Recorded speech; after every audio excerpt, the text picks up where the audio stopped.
Welcome to the podcast. Today is proudly sponsored by Tidal Sports Recovery Hemp-Powered Spray, CBD cryotherapy spray for all your aches and pains. Now, the reason why, look, I just love talking about this product is because everyone that I've given it to has gone, Marcus, that is unbelievable. Can I get some more?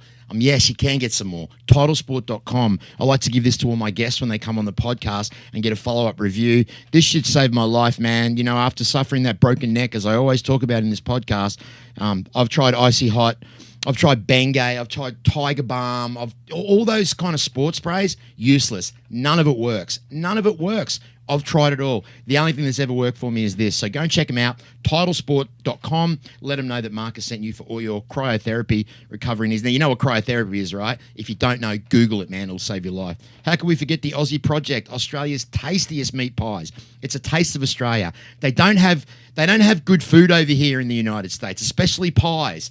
So a mate of mine decided to bring some Australian traditional foods to Las Vegas. We deliver all throughout the valley here, free of charge. All you got to do is go onto the Aussie Project, tell them that Marcus sent you, say g'day to Alex or Lourdes, and we'll get it going. How can we forget? Today's episode is always proudly fueled by... In Ireland, the highest form of compliment in any pub is an insult. So I'm considered quite complimentary. Proper number 12, Irish whiskey.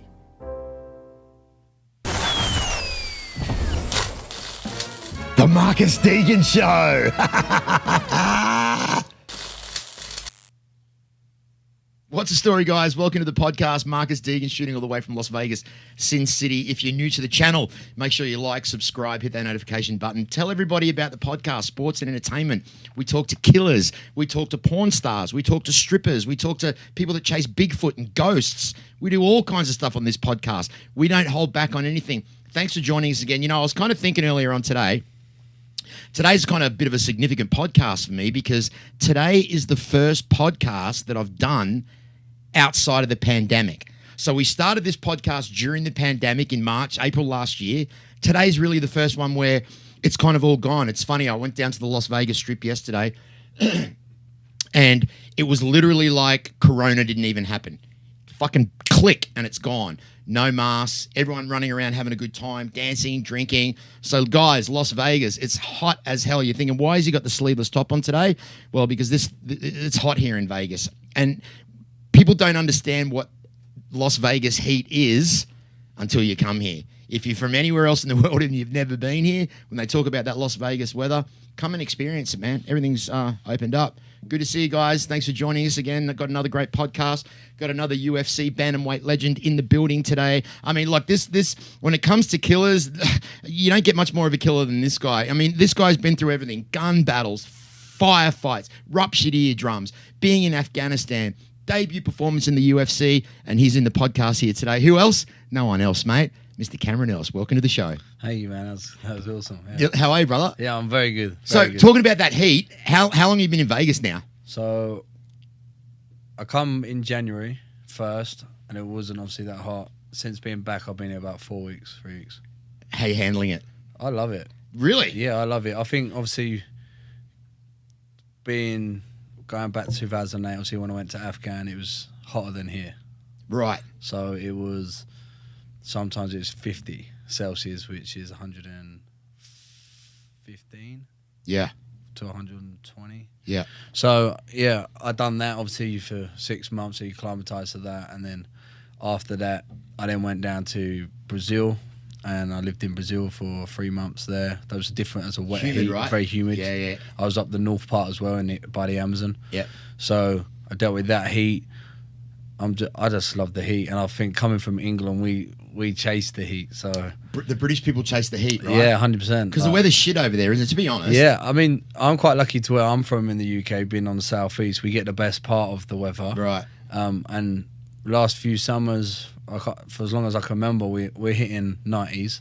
Yeah. So we get good summers. Sometimes it takes a bit longer to get here. Yeah. But then when it's here for a good month or two, and then kind of filters out. And lately, the last few years also, we've been having, they call it an Indian summer, where it's like a lot hotter in the October month. Yeah, they have those here too, yeah. So, yeah, we have that, but So when you say like you spent some time in Afghanistan with the heat over there, you're obviously in full army fatigues, boots, fucking, you're carrying your guns and everything. How do you keep cool?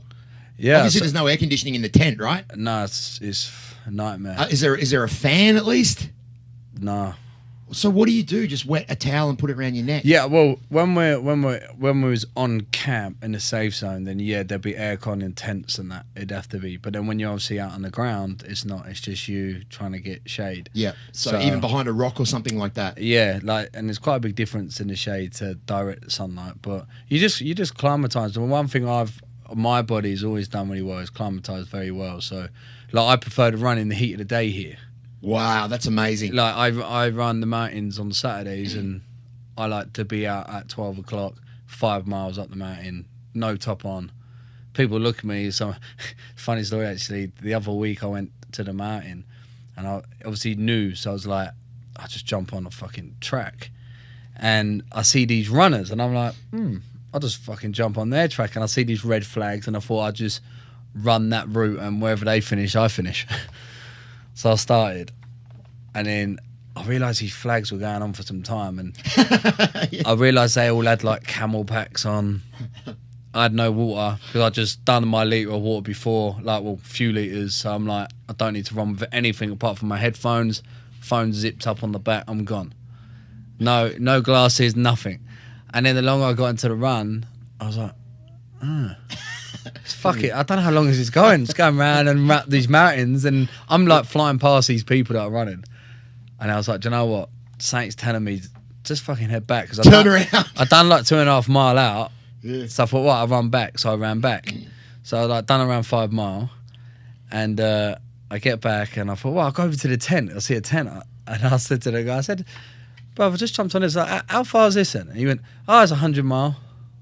I was like, what? It was a 100-mile race. He's like, yeah, it's a desert, like, ultra runner comp that I just slipped on this track and just started going. And I'm one of them, once I go and I say I'm going to go. Yeah. But lucky, obviously, I would have probably just passed out. Oh, no, you wouldn't. They would have found you dead. Yeah, because I had no water on me or nothing. I was just like, boom, gone. Well, that's the thing over here in that 107, 115, especially when you get up there in the mountains, you can get up to 120 degrees up there, mate. Yeah, it's fucking sick. Jesus. I love it, though. I You love do? it. Yeah, I love it. I love being like, I love that heat, and I love training in it. I love working in it.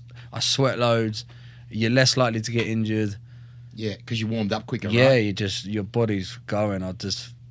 You're in a better mood. Like, the sun does that. Yeah. Doesn't it? Well, trust me, it's going to get hotter. I can't wait. Mate, it's going to get, like, what? What do you reckon, Ian? By August? Yeah. August? Yeah, I would say so, pretty much. Yeah. How long did it take you to adjust to the heat? Because you're from the British Isle. Hi. Hi, this is Ian, my engineer. How you doing? Good to see you, E. Yeah, it's a British invasion today. It is. Basically. Yeah. Acclimatized. Not too long. I lived in Florida before here, but so it was really just the kind of the humidity, switch from the humidity to the dryness that was the biggest thing. I prefer the dry heat. Do you? Yeah, for sure. The sticky heat's just, you've put me like... Yeah, it's like Australia. Queensland, Australia, where I come from. Yeah. It's sticky heat. Like, you'll do your hair and then you'll go out and it'll just be straight away. It's sticky, it's sweaty. But so just heading. I just want to touch base on the Afghanistan. Is this something that you tell? Do a lot of people in this sport know that you fought for your country and that you spent some time in Afghanistan when you were 21 years old? Yeah, I think because when I started fighting at the beginning, like more in my amateur days, I just got stuck in there, and then when I like turned pro, I really felt that as a kid growing up, I wasn't a fighter. I was more suffered with anxiety. That's interesting. Around violence. Really?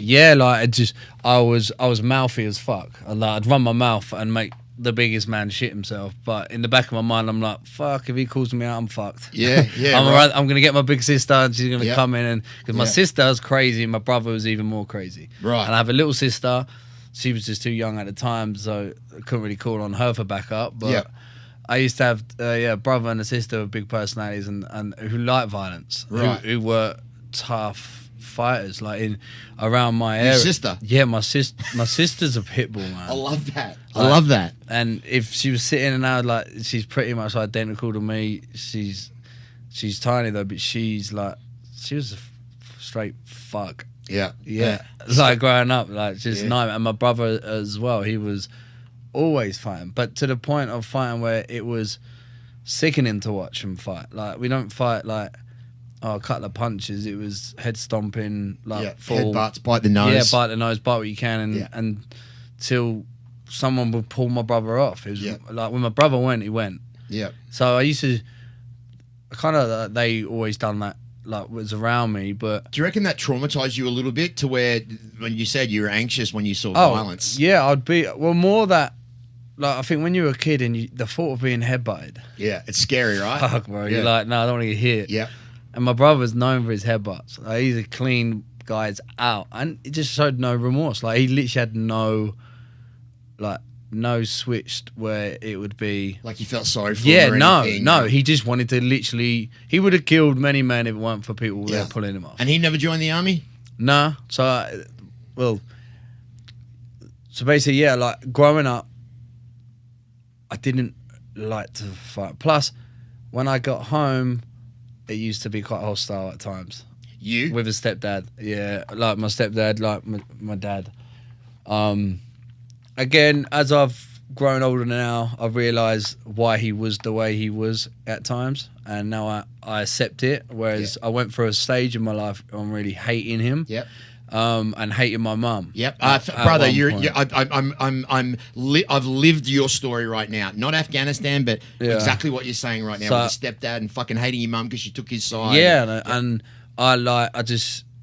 still like I actually had a deep conversation with my mum probably last year, because I fell out with mum. I didn't speak to mum for years with my dad, and I was just like, fuck you, how can you allow that man to come into your life and do what he did to me and my brother? Fucking sounds familiar, right? So I was like, no, it's not acceptable. And when you have your own kids, you then realise, like, fuck, it's not right. Is that what changed it?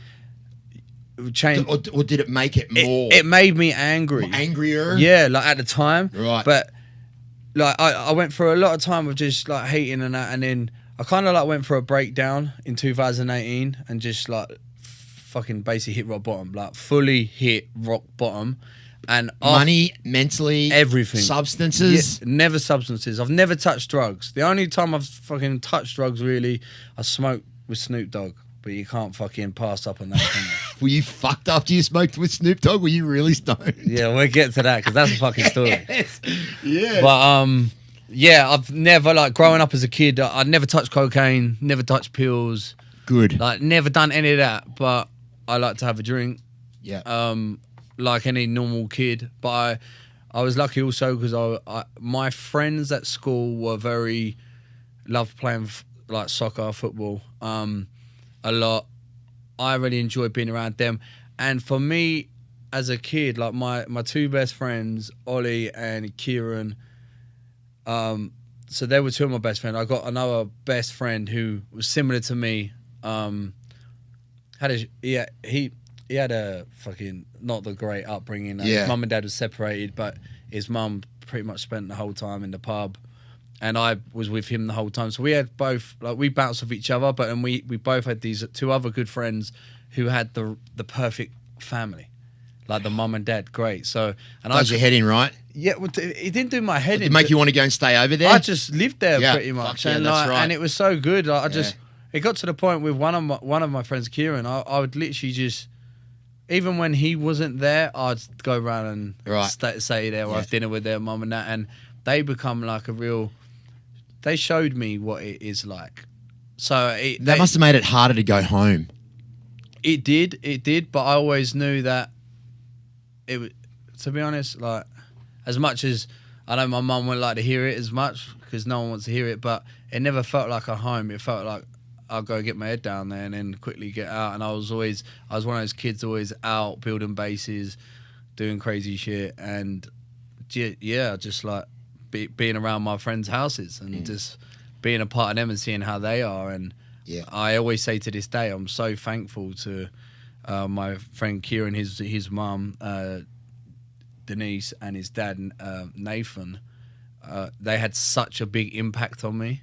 Yeah, such man. a big impact. Like Nathan, for one, he was the paratrooper. Yeah, I can see you getting emotional right now. Yeah, because they like still to this day. Like I run a fight promotion back home, and I'd always like go around, drop tickets off to them, and be like, "That's for your family." Like we're not obviously as close now because you kind of grow apart, but I'll never forget what they did to me. Yeah. So like for me, I'm always in their debt. That's interesting to hear. That just kind of shows maybe your resilience from a young kid. You were put into an uncomfortable environment with your mum and stepdad, and the way that you worked out how to get out of that environment was to put yourself into a place that made you feel like a son. Yeah, well, so the other flip side to it, right, was the only real time I ever felt like my mum was really impressed with me or really engaged with me is when I told her I punched someone today. I had a fight because my mum's feisty as hell anyway. Right. So my mum's dad was from Scotland, and he's some gangs up in Scotland. Like he's a right naughty bastard from Paisley. Hard bastards they are. Yeah, like so she got her anger and that from him, and like I played soccer, right? I can never remember one football game that my mum or dad definitely could never come because his dad didn't really like me. Yeah. But my mum never once come. No family member did. I was that kid that they would be like, "Oh, can you see if you can get a lift with him? Oh, I'll go with their parents." So, and what you don't realise now, I realise, is by me just being the kid that turns up, like everyone else's parents go, so managers won't take the piss. They know, like, played the players and that he plays well. Right. But with me, it was no one there ready to be like, "Come on, you're taking the piss. Like, why ain't he playing? He's better than him," or whatever. And I'd always just have to crack on. And that's the thing that I realise, like now being a father, is like I'll be there. No matter what they do, even if I can't stand it, if my son wants to be a ballerina, I'll be there, screaming like, "Let's go, kill it!" Isn't that funny how generations change? Like you can't picture not being there for your son, supporting him, even if he was a ballerina, like you said. Yet our parents, they didn't really give a shit back then, and and it never even fazed them. He's playing football today. Yeah, fuck, I'm going to get a lift from old mate up the road. Yeah, and then like the other things is like how much negativity was in my house. Like negativity is like I'm so big on that now more than ever.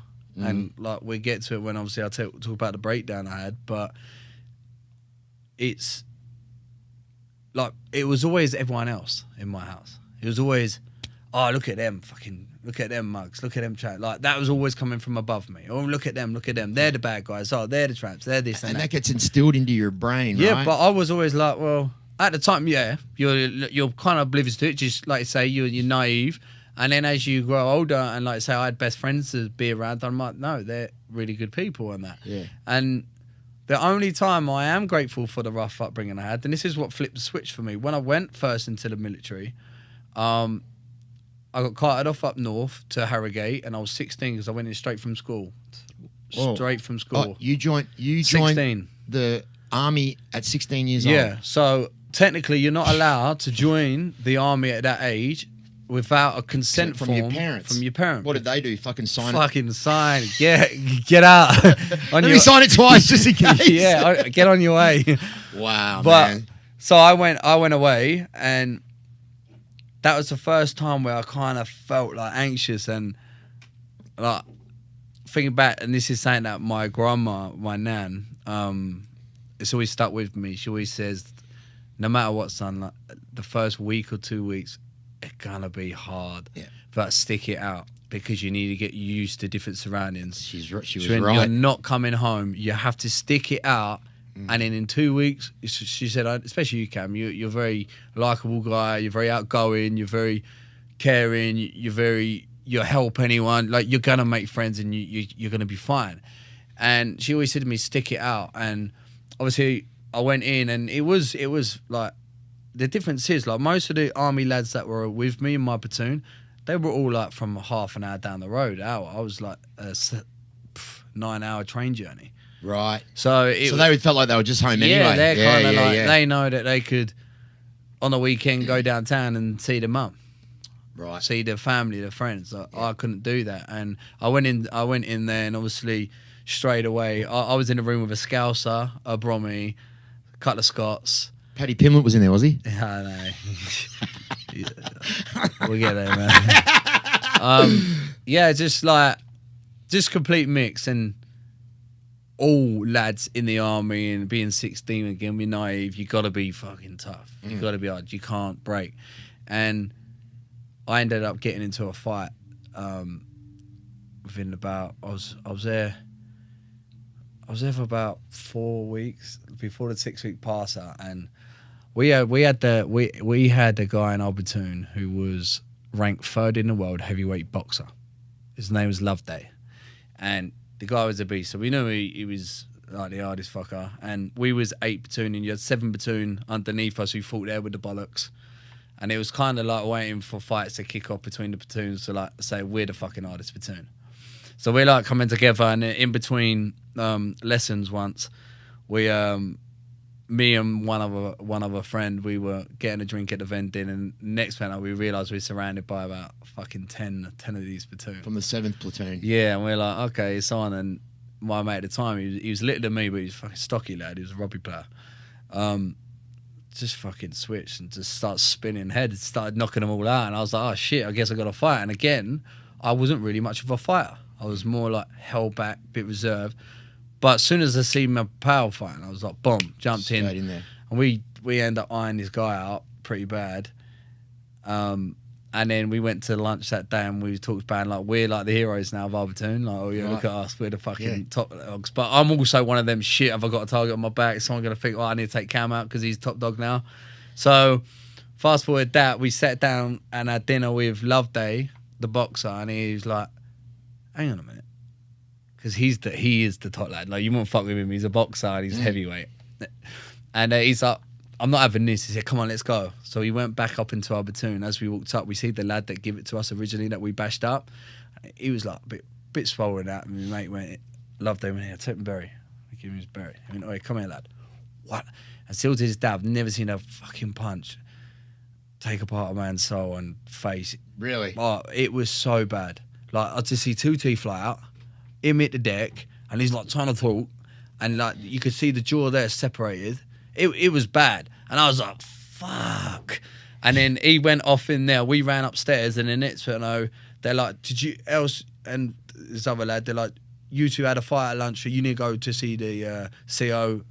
Went straight in front of like the company officer, and he's like, yeah, you two are fucking on 3-month bender. You fuck up once, and you're gone out the army. And I was like, bang, so we had to sign for it and all that. Then about an hour later, this kid gets rushed off the hospital because he's like bleeding bad. And then they're like, they arrest Loveday, and Loveday ends up having to go through the court martial. Now, me and this other lad didn't go through court martial purely because we'd already signed and accepted our punishment before. Right. So we can't get double done, and we've admitted it. Yep. So it was like, yeah. So, but Loveday, they were like, no, this guy's injuries are fucking bad. Like, right. This is a kid that's been away from home 4 weeks, and now he's gonna get back scored here. We gotta ring his parents, 16, bear in mind 16, this lad, and saying, yeah, his jaw's completely fucking evaporated. Broken through 3 places, complete snap jaw. Loveday ended up getting 2 years, I think, in army prison. Is that bad in army prison? Yeah, I mean, I can't really say too much because I don't know, because I've never been, but it's more like discipline, fitness, and that. So it's not that as... So it's not a jail, so to speak. It's still jail time, like you're in a cell and you got to work your bed spaces and they're strict on you and you're doing bullshit jobs, but it's not like a prison outside as such. But you're on hold. I don't think you get paid while you're in there, and it's on your record. And the only reason why Loveday was going to get a lot longer and get kicked out, but when they pulled out the report, the doctor report in the court, we had to go and give our statement and say, yeah, that we had bashed this lad before, and therefore the doctor said they fractured his jaw, he broke his jaw. Yeah, the injuries were because of prior. Yeah, it weren't just because of him. So he got a bit of a slap on the wrist, but still we had to go away and do it. But that's when it started to build my character of fighting's not that bad. And then it wasn't until I had to leave. So I passed out of there. I went to phase 2 training. And phase 2 now is you're with the adults. And I was going to parachute regiment, so it was just fucking killers. Like, they're the elite, best. Yeah, well, the paratroopers, there's a lot go for that gig, but not a lot get through. Is that right, Cameron? No, yeah, 100%. Like, so Yeah, so I went and I got to test week, and then I ripped all my ligaments in my ankle, and it was bad. And they were like, "You're 17, you can have an operation. There's a chance it's going to be 18 months until you're back fully, and then you got to go back to this training again." They said, "We can medical discharge you now, and you can come back and let your injuries heal yourself." And I was like, "I'll do that option." Yeah. So I left, and then I was like, "Fuck this, I'm going scuba diving." So I went and just, because I didn't want to go back to my hometown, and I'd experienced of being outside. Yeah. So you wanted to stay out. Yeah, I'm like, this is what I grow most. Yeah. Like, this is where you learn. That's right. On your own and gone. And I didn't. The army taught me not to rely on anyone. It's just like, as long as you can go, you can fucking do whatever you want. You ain't got, what do you want to do today? It's just get up and go. Yeah. And I went to Turkey, learned how to teach scuba diving, got a job there for the end of the summer. Then the following year went to Spain, and then my injury was better. So then I'm like, fuck, I need to go back and be a paratrooper. Like, really, you really went. You went back. So I was like, "There's not like I never want to be that man sitting in my chair with my grandkids around me and saying, if I had done this, I could have done that. Right, I reckon. Yeah, like, fuck that. Yeah. I'd rather tried everything I've done and failed every time and go, I gave them all. It's fucking hard. Yeah, exactly. But I'm never going to be that guy that sits there and goes, I reckon if I could, bollocks. Yeah. It just eats me up. And so I was like, right, I'm going back. And my girlfriend, she was like, this is what you want to do? I was like, yeah, 100%. I need to go back. And then I got offered a job in Jamaica teaching scuba diving. And I was like, fuck. So Jamaica? you're a qualified scuba instructor? Yeah, Paddy. So, and I was like, I'm not going. Fuck Jamaica, paratrooper. Let's do this. And then I rung them up and they were like, I had to go through these tests again to get cleared. I got cleared and they said, oh yeah, we're going to start you at like week 12. So I was like, sweet, phase 1 out of the way, thinking I do all that bullshit. Yeah. I rock up there, fucking shave my head, go, and I get there, and I'm not kidding you, on the way that again, this is when it hit me, like, I don't want to do this again. Fuck this. And I remember getting the bus, and it was snowing, and I just left my missus. I was proper loved up, and I was like, I don't want to do this. Don't want to do this. Ain't for me. And then I get there, and they stick me in a fucking platoon, and a holding platoon, and I'm like, what's happening? I thought I was going there to say, yeah, you're in here for now. And then they go, oh, you just stick him in at week 3. And I'm like, week fucking 3? You're my laugh. That's not even basic. I've got to do basic training again. And in the end, I was like, fuck this shit. And something in me just said, fuck them. And I just walked out. I said, fuck this. You lied to me already. But I was kind of like looking for excuses to get out anyway. Get out. Yeah. Because you'd already put that in your head, because right? I put it in my head. So then I left and I jumped on the fucking bus and I got to the train station and I rang my missus and I was like, fuck this, I'll go to college, I'll be a bricklayer. And she's like, that's not you. I said, look, they said they were going to put me in at week 12. So now they put me in week 3. And she was like, they're trying to test you already. And I was like, and then they rung me and were like, where the fuck are you? And I was like, look, I want to go home. I don't think this is for me. And they said, look, I'll tell you what, you're going for this weekend. You're coming back, you're in week 3. Get your fucking head on it. And it was an old sergeant that knew me before. And I was like, all right. So I went home and I spoke to Miss Out, and she was like, you will regret this. She went, this is what you live for, Cam, to challenging it. And I was like, you know what? You're fucking right. See you later. And I went back and I said, fucking stick me in at week 3. I don't care. I'm going to smash it. And there was about 98 of us that started and only 8 of us passed. Wow. Like wow. eight originals. So what that means is 8 originals passed. By the time we got to test week, they had to put 2 platoons together. Because everyone had dropped off. Yeah, so they had like 2 small platoons. They added more people to us. Right. And then what they then do, like I think like 50 people started, half of that, if less, pass. But actually, original who started me from the 3 week, there was about 8 or 9 of us. Wow. And do you stay in contact with any of those guys? Yeah, I do now. Went for a stage when I first come out. I didn't. I just resented them. I resented everything. Yeah. Everything to do with the military, I just fucking hated. But yeah, now I've got some friends and that. Yeah. Again, I think it's more also like, it doesn't matter what job you're in or what someone sells to you. You can, you go work here, it's the best job in the world. There's always negativity somewhere in there. Right. And there's always bad guys somewhere in there. And there's always like vampires that suck your energy in every job you do. And 100%.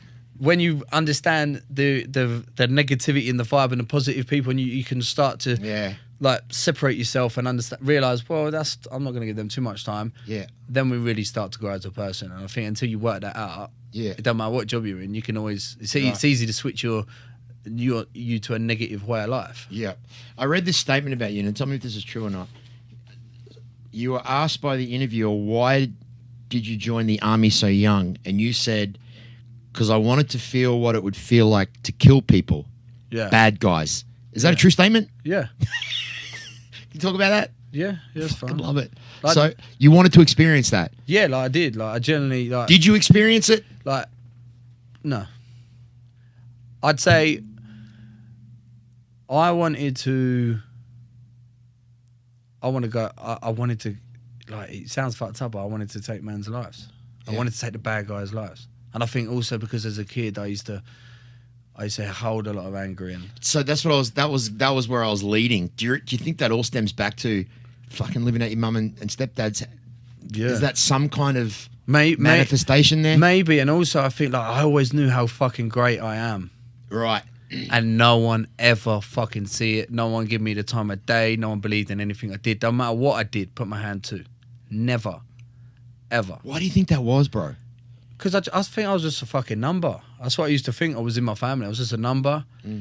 Like, I didn't feel love until I met the mother of my kids. Right. Like, I felt like, always felt love from my nan. My nan, like, I used to get told, oh yeah, you're the favourite.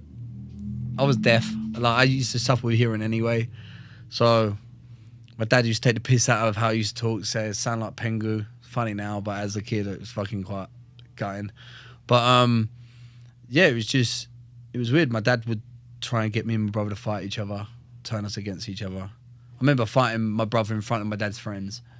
What? Yeah, it's like, so I mean, there's a number of things. Like, don't get me wrong. Like my mum always gave us everything she could give me. Like but she just didn't give the thing that I needed most. My mum would go fucking into debt making sure we got the flashiest gear on. Every Christmas I knew my mum's going to be like fucking paying it off for the next 10 years. Right. Like, my mum is one of the most caring people you could ever meet, but she's also a fucking lunatic. So it's like one side's one extreme and one to the other. And my mum also, like, one thing I've learned from getting older and going through my breakdown and working things out is that my mum suffers bad from mental health. And my mum's relationship with my stepdad was so fucking toxic. Like, you couldn't get for a day without hearing, you fucking cunt, you fucking prick, fuck you cunt. Yeah. Smashing up the house. Like, on what I remember, like, even going down to my brother and my older sister. Like, my brother was winding up my sister, calling her a slag under his breath, going, slag, slut, flicking water at her. And my sister's there boiling the kettle. She's like, pop, fuck you cunt, straight on him. Like, that's how shit regularly would happen. It's like, what the fuck? Now, no wonder people have mental health issues when they get later into their life, when they're brought up in those kind of toxic, horrible environments that no one should experience. Do you think that mental health is something that people is cognitive, or are you born with it, or you learnt it? I think it's being institutionalized into certain situations. Like, as a kid, we're so naive, right? There's kids in Afghan 10-year-olds fucking shooting people and taking their heads off and laughing. Right? Is that right? And laughing. That's because that's what it's fucking meant to do. Like, the kids are so easily manipulated. Children are. The mind is so easily manipulated when it's growing, because you can only learn from what you see and what you hear, right? Right. So if you've not heard or seen anything, you can't just come out with, oh, that's a lie. No, you've seen it. Right. I always have this theory, like, believing half of what you hear and half what you see, because even what you see can turn out to be something completely different. Right. From a different angle, whatnot. Like, so I think people's mental health definitely, it doesn't stem from they're born with it. It's something that's happened along the line, and it's okay for them to act like they act, and then they carry on going. And then you sit back and you realise, fuck, like, the way I come out the army, when I had my breakdown and I had to go basically see a counsellor and that. So hang on one sec. You've mentioned breakdown a couple of times now. Can we just kind of elaborate on that a little bit so people that are listening can understand what you mean by a breakdown? I had a full fucking tried to do myself like. Oh, you tried to do yourself in? Yeah, just like fuck this, I'm done. Really? Yeah, I can't be arsed with this life. At what age? 2018. Oh fuck! So this is just recent, bro. Yeah. Oh Jesus! And it was me hitting that low that made me realise, hang on, I need to change shit. Like, why aren't I in the fucking UFC yet? And then I realised, like, when I started building myself, fuck, I thought I was doing everything, but I weren't. The easiest way to explain it, and a famous quote that was told to me from my coach, Brandon Gibson, down in Albuquerque. I can't remember it word for word, but it just stuck in my head, and it was, you can't, what is it? The seeds we plant today, you can't reap tomorrow. Right. Like, it happens in 3 or 4 months' time. That always stuck with me. And the easiest way for me to explain it now, I'm a nice guy. I believe I'm a very honest stand-up guy. I will do anything for anyone. I'll give you my last buck. I don't care. You can take everything from me because I know I'll be all right because I'm a guy that gets the fuck up and goes out and does it. Right. I don't talk shit. I get out there and do it. Yeah. So I always be all right. But if I have to be honest, and you have to be honest with yourself, and when you hit rock bottoms, you got no choice. You're looking at yourself in the mirror. So I was doing a lot of good. I was doing 80% good, but I was doing 20% bad things here and there, and they add up. And I believe if I've cleared this patch of soil and I'm planting good seeds, but now and again I sprinkle some bad shit in there. Right. But that's the karma. That's the shit that always comes around and catch you. I don't believe in karma as much as clear as they say it is, but it's something that will happen over a long period of time. If you're getting away with certain shit and you know you're fucking being a bit of a cheeky cunt, it's gonna come and bite you. And what ended up happening to me was I was going through a stage in my life. I was dealing with a lot of shit, like my child upbringing. I also found out that my brother's gay. So I found out my brother was gay. The tough one. Yeah, the tough one. Like, tells me the toughest gay fuck around. Right? So again, going back to my upbringing. My stepdad would always go, "You little gay, you little queer, you little fucking gay cunt, puff cunt. Oh, your brother's gay, give him a bash." But my brother ain't fucking gay. But my brother hung around with girls, and even that as a kid, it's easily for your dad. Oh fuck, I want to be on my dad's side. Yeah, fuck you gay. But then next week, they're all ganging off on me because I can't speak properly because I fucking get stuck with my words. So that's how like bad that environment were. So like him having to deal with that, I then understanding that, okay, my brother's gay, and then that's what really like hit home for me, how much I hated my dad in that, because my brother came out and told me in 2017. And he tried to Did you have any idea? No, and I'll tell you why, and this is another thing with me. If you're honest with me and you give me your word and look me in the eyes, I trust you. I've got no reason to until you break it.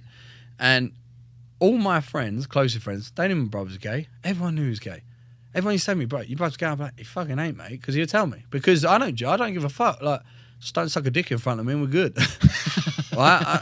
I don't care, mate. Whatever makes you happy makes you happy. Just don't harm others.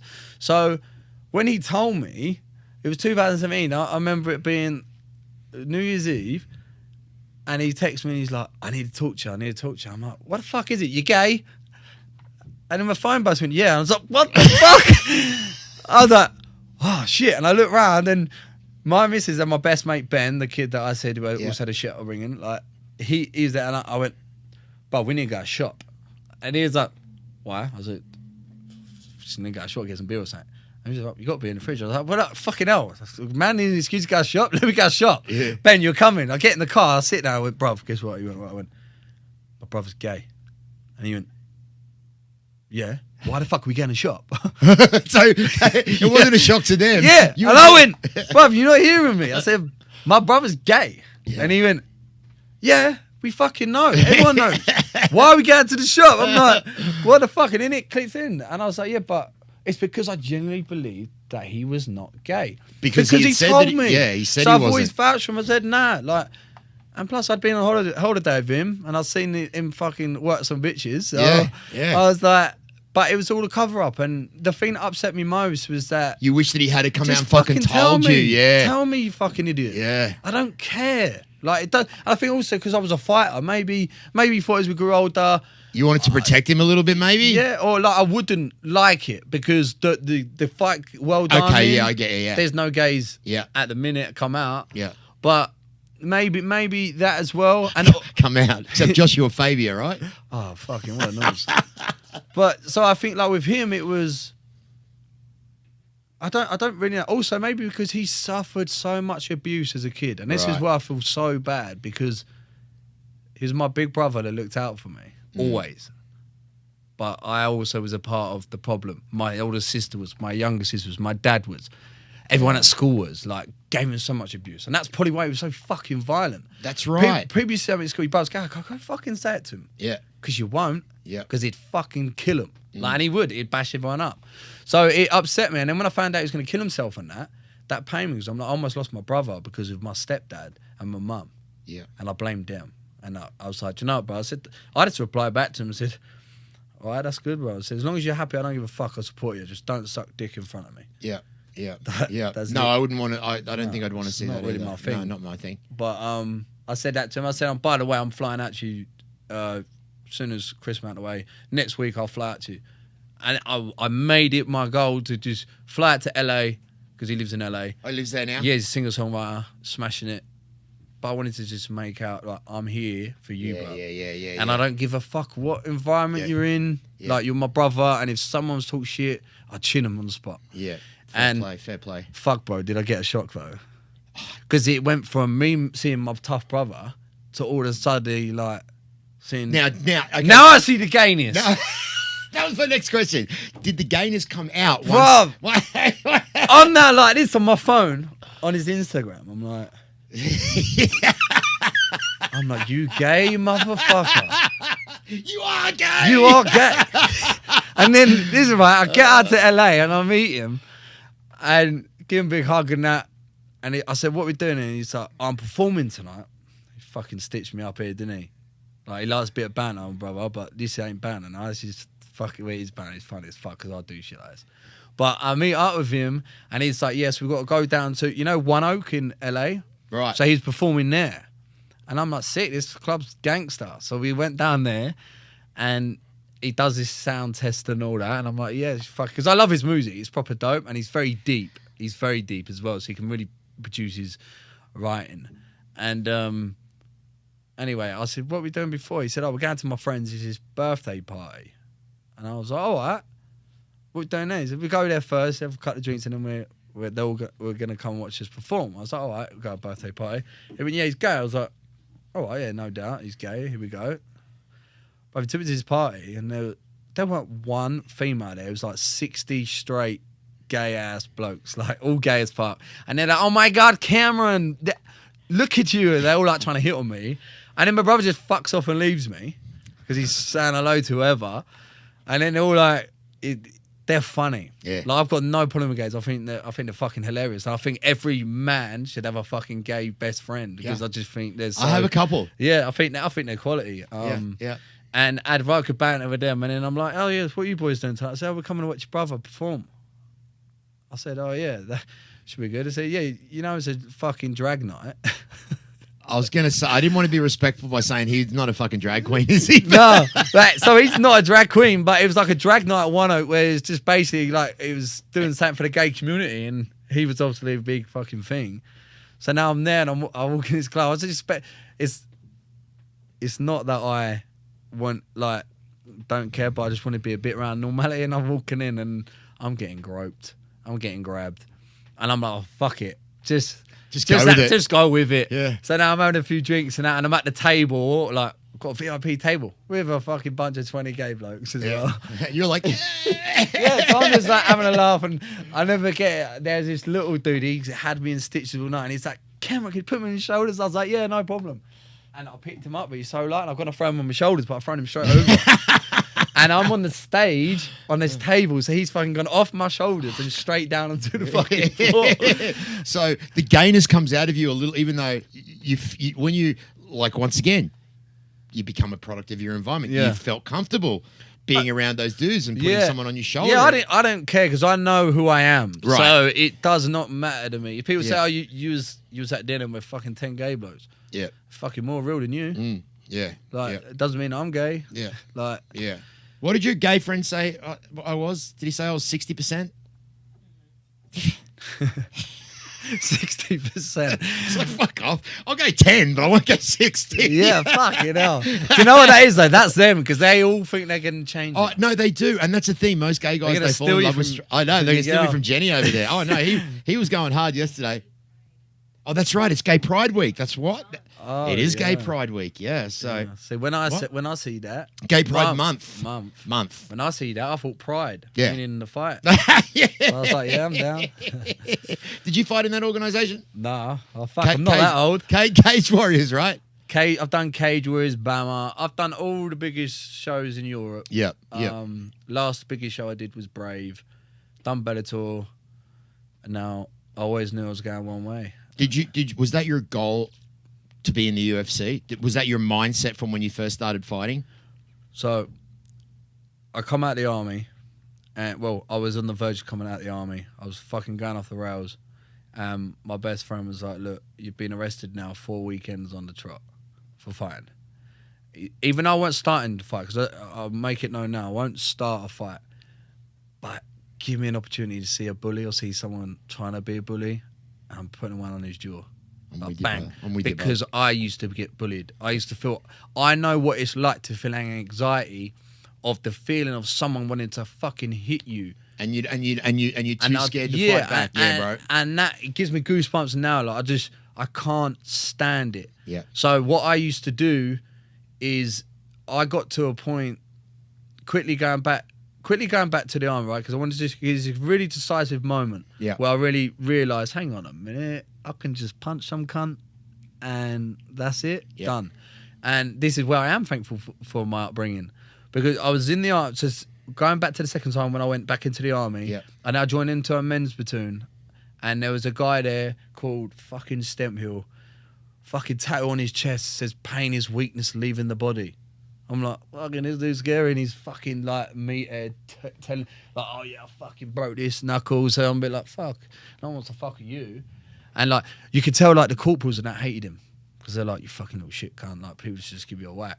And I was the youngest in the platoon, and we joined another platoon to go swimming, and we're lined up outside, and this lad is standing beside me, and someone else cracked a joke about him, and he was like, and I laughed. I was like, that was pretty funny, and he went, "Fuck you laughing at?" And he fucking whacked me straight around the head, but I was right on the wall, so my head just hit the wall like hard. You know, like you flinch. So I'm like, boom, boom. I lost my shit. I just stepped out off the wall and just come around with a left hook. And I hit him square on the bridge of the nose, and sent it sideways. Honestly, still to this day, it's probably the ugliest nose break that I've personally seen and done. And I fucking cracked him, and the whole nose just literally, and then I just fucking unleashed, like boom, boom, and the kid just went screaming, like ran off, ran out the door, and there's fucking blood everywhere, and I just got back in line like that, fucking raging. All the blokes are like, the fuck, because I was so tiny as well. I had to put weight on to join the paras. They told me, go away, get fat. You're not coming in now. Yeah. So, and then the corporals come out and they just see the blood and they're like, what the fuck? And I was like, I've just fucking punched Stenfield.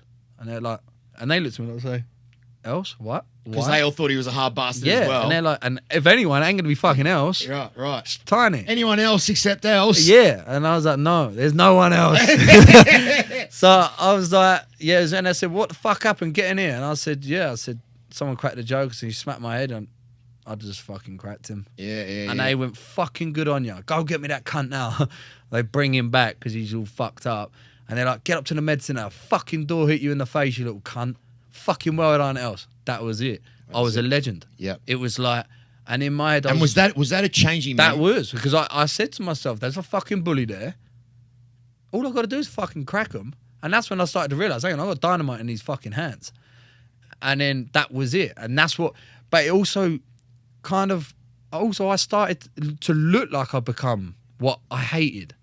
Right. Because I was fucking. Did you like that, or No. or did you use that as fucking strength and power? I used it as strength power, and I just loved fucking bashing cunts for being dicks. Yeah. So any opportunity, I just be like, what? I honestly, it got to the point when I got back from Afghan, I quickly become the lad where everyone, I'd turn up. I actually got a message on my Instagram from obviously a guy that I served with, who was a lot higher up the rank. He was on the guard duty.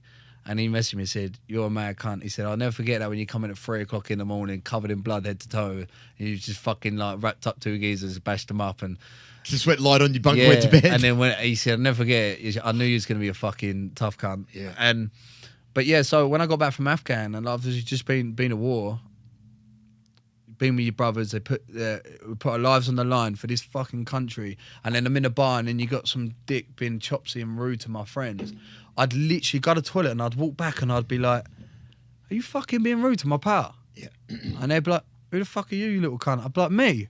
Pop. So did Bang, you, done. Okay, did you think you had the right to do that because Yeah. of? So you had that. I'm gonna hold this on my shoulders. I've fought for this fucking country. I'm a Yeah. paratrooper. I've been in the army, and you're being a drunken dickhead to my mate. I'm Yeah. gonna fucking take you Yeah, out. I'm gonna fucking bang you. You're Yeah. a bully, mate. You're a little piss taking cunt, and I'll just bang anyone and everyone, like anyone. Didn't care who. Didn't care. The bigger, the better. Yeah. Can you pause for 1 sec, Ian? I gotta piss.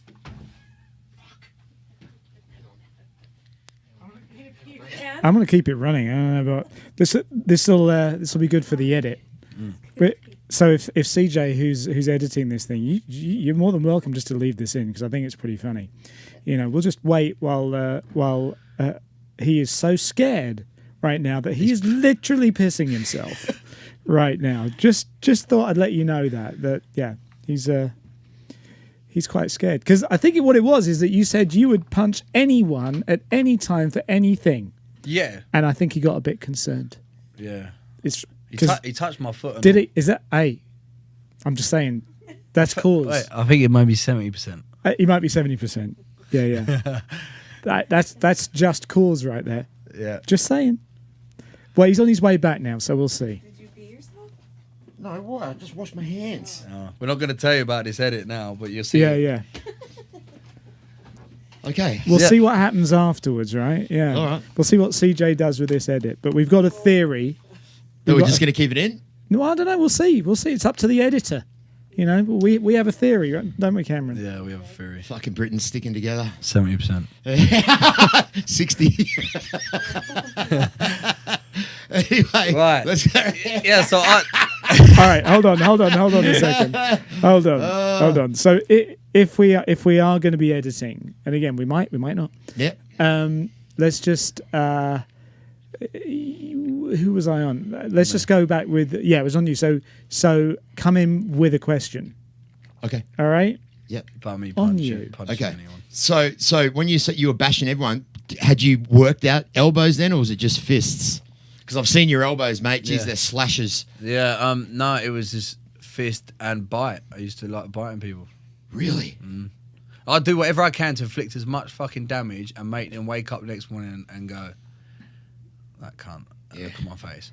And the funny thing was also, I remember I was out on the piss one night, and this is when I just joined the battalion. So a couple of the guys, the senior Toms and that, knew me from the first time. So they knew I could have a run and don't take the piss out of camp, leave him. And I went out and I was in the club Yates's, and I was with a friend, and we were just having a beer, mind our own business. Next thing I know, the old school paratroopers come rocking up, sergeants. I'm talking like they were like 30, late 30s. I'm 20, and they're there. And then Spencer's name was Troop Spence, and he was the mortars, and the mortars in free para. Just all you got to do is Google free para mortars. 3 para mortars. Yeah, mortars platoon. Fucking, they're naughty cunts. Like, they're just like the thugs. They're the fucking. Everything about free para is them. Like, they just drink each other's piss, beat each other up. Oh, yeah, fucking yeah. just nasty bastards. Yeah. And anyway, I'm out, and this sergeant said something to me, "Take the piss out of me." I'm like, "Okay." And he was like, "What'd you say?" I was like, "Oh, nothing. Like, minding my own business, and I was sober at this time. He started being really rude to me, and I'm like, I don't give a fuck if this is a sergeant. In my head, I'm thinking, I'm gonna fucking bang you, you cunt. Like, I'm out. I'm not in my army rank. Don't fucking push it. And he was like, fucking get out now. And like, he started really giving it to my mate. And they all started like giving it. And I was like, well, fuck this. And mate's like, look, don't, just leave it. So I walk out. And then they come outside. And I'm like, it's bite time because I've done nothing wrong. I ain't been rude yet. I'm standing there. And then I'm one of them, I put a marker on the floor. And there was a yellow line. I was like, that can't cross that line. I'm going to nut him so fucking hard because I'm not getting banged for no one. I'm not just taking a punch because I'm a private and you're a fucking sergeant. You can't handle your beer. Like, fuck you. And I knew I'd get filled in, but I live by morals and you're not crossing my moral. Yeah. So I set this line up and he's come walking, he's giving it to me and I'm like, tick-tock. And I'm thinking, like, I'm just smirking in my head thinking, you don't fucking know. This little dude is going to knock you out of your headbutt. And he got to the line and he stopped. And he went, fucking get a cab. And he just turned his back and I was like, and then I went back to camp and then the initiations are starting the next fucking day. And I was being initiated. And it was only me and this one other lad, Roth his name is, South African fella, who we were the only two to join this platoon. Now, you hear about stories when you're in training about certain people in the reg. Now, there was one guy called the Monk. Fucking crazy name, right? Have you seen the Jason Statham plays him, the Monk in the prison film? Right. No, I haven't, but I love Jason Statham. Yeah, I'm sure it's Jason Statham, but he plays the Monk. I've forgotten the name of the film. You got to watch it. But anyway, his name's the Monk because he's a fucking lunatic, beats everyone up. He's the hardest person in the reg. You don't want to cross this guy. Guess whose fucking platoon is in? My platoon. Guess who his best friend is? Spencer, the sergeant that I just fucking necked off to. Apparently I was so rude to him and all that. Obviously weren't, but they just pissed up. Next man, so when you get initiated, you got to fucking drop your cacks. Like, I'm fully naked. Fucking so's this other lad. I'm in a room full of all the blokes. I had to stand on a box, fucking drink beer and tell them why I wanted to join the parachute. Could you cover your sack or what? No, you get a fucking beer can thrown off your head. So you just had to stand there naked, drinking beer, telling them what? Yeah, like I'd stand on the box. I'd be like, hi, my name's Cameron. Hi, everyone, my name's Cameron. And I joined the parachute regiment because I wanted to make my mother proud. Fuck off, you gay cunt. Boom. Beer bottle, like beer cans off your head and that.